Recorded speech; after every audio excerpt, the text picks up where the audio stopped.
अंबर, एक बड़ी सामाजिक समस्या, मैं तो अब ये कह रहा हूं कि ये तो उन लोगों से भी बुरे हैं जो अपने यहाँ चकला घर चलाते हैं।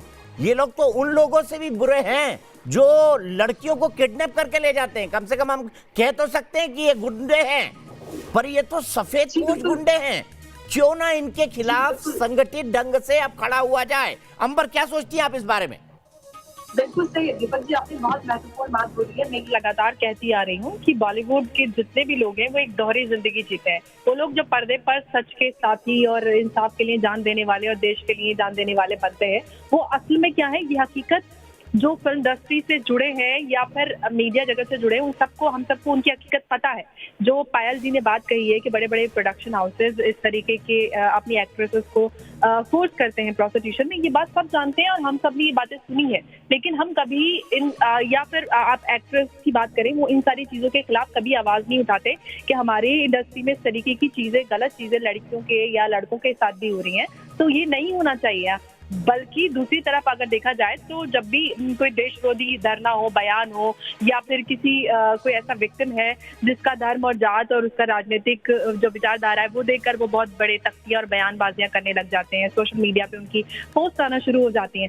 जबकि अगर हम किसी सुधार की शुरुआत करें तो वो हमें अपने घर से करनी होती है। वो इनके घर से तो अंबर करने को कोई राजी नहीं है, इनके घर से करने को कोई राजी नहीं है। अंबर, युवराज को प्लीज रोक के रखिएगा। अगला सवाल युवराज के लिए, उनको काटिएगा मत, बहुत महत्वपूर्ण सवाल है यह युवराज के लिए। मैं सीधे अंबर एक जानना चाहता हूं आपसे, और मेरा सीधा सवाल है, क्या सदी के महानायक और पितृ पुरुष, भीष्म पितामह, मुंबई फिल्म इंडस्ट्री के अमिताभ बच्चन इस पर कुछ बोले? क्या बादशाह शाहरुख खान इस पर कुछ बोले? क्या भाईजान सलमान खान इस पर कुछ बोले? क्या खिलाड़ी कुमार, अक्षय कुमार इसके बारे में कुछ बोले? कहाँ हैं ये लोग? दीपक जी, बहुत किसकी थाली में किसका छेद? और थाली में छेद की बात तो भारत की सबसे बड़ी पंचायत संसद में हो गई, लेकिन जब थाली में ड्रग्स दिख रही है उसके बारे में कौन बोलेगा?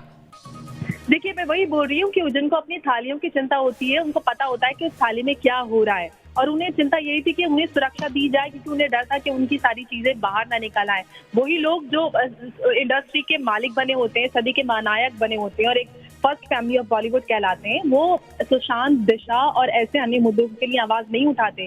उनकी चुप्पी साधे हुए थे महीनों से, लेकिन जब बात उनके ऊपर, उनके घर तक आती है, जब ड्रग एंगल इतना खुल जाता है कि एनसीबी की जांच वहां तक पहुंच जाती है, कुछ नाम खुलने लग जाते हैं, तो पूरा बॉलीवुड जो खामोश बैठा हुआ था पिछले कई महीनों से, सबके ट्वीट्स आने लग जाते हैं कि उनको प्रोटेक्शन चाहिए, और संसद तक वो बहस पहुंच जाती है। तो किन थाली की बात की जाती है। और साथ ही साथ जया बच्चन ने ये भी कहा कि बॉलीवुड में हाईएस्ट टैक्स पेयर्स है।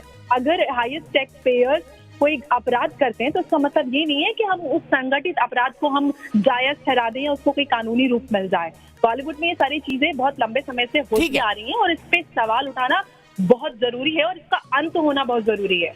मेरे ख्याल से अंबर, ये इशू मेरिट करता है कि क्वान के बारे में जो जानकारी हमने इकट्ठी की है उसको नेशनल कमीशन तक, वुमन तक ले जाया जाए।